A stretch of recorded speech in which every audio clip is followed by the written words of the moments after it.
എറണാകുളം നിയോജക മണ്ഡലത്തിലെ 37 വിദ്യാലയങ്ങളിൽ കുട്ടികൾക്ക് സൗജന്യ പ്രഭാത ഭക്ഷണം നൽകുന്ന പദ്ധതിയുമായി TJ. Vinod MLA. Good morning Ernakulam പ്രഭാത ഭക്ഷണ പരിപാടി പ്രതിപക്ഷ നേതാവ് വി.ഡി. സതീശൻ ഉദ്ഘാടനം ചെയ്തു. എറണാകുളം നിയോജക മണ്ഡലത്തിലെ 37 വിദ്യാലയങ്ങളിൽ 8000-ഓളം വിദ്യാർത്ഥികൾക്ക് എല്ലാ ദിവസവും പ്രഭാത ഭക്ഷണം നൽകുന്നതാണ് പദ്ധതി. ടി.ജെ. വിനോദ് എം.എൽ.എയുടെ ഗുഡ് മോർണിംഗ് എറണാകുളം പദ്ധതി തേവര പെരുമാനൂർ സെന്റ് തോമസ് സ്കൂളിൽ പ്രതിപക്ഷ നേതാവ് വി.ഡി. സതീശൻ ഉദ്ഘാടനം ചെയ്തു. മാതാപിതാക്കൾക്കും അധ്യാപകർക്കും ഗുണകരമാകുന്ന ഒന്നാണ് പദ്ധതിയെന്ന് ടി.ജെ. വിനോദ് എം.എൽ.എ. വലിയ സ്വീകാര്യതയാണ് വിദ്യാലയങ്ങളിലെ മാതാപിതാക്കന്മാരിൽ നിന്നും അധ്യാപകരിൽ നിന്നും ഈ പദ്ധതി നടപ്പാക്കാൻ ലഭ്യമാകുന്നത്.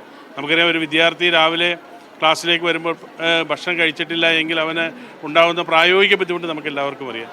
മാതാപിതാക്കന്മാരെ സംബന്ധിച്ചിടത്തോളം അവരെല്ലാം തിരക്കിട്ട ജീവിതമാണ് നടത്തുന്നത്. അപ്പോൾ പലപ്പോഴും തങ്ങളുടെ മക്കളെ വേണ്ട രീതിയിൽ പരിപോഷിച്ച് ഭക്ഷണം കൊടുത്ത് വിടാനുള്ള സമയം പലപ്പോഴും കിട്ടാറില്ല.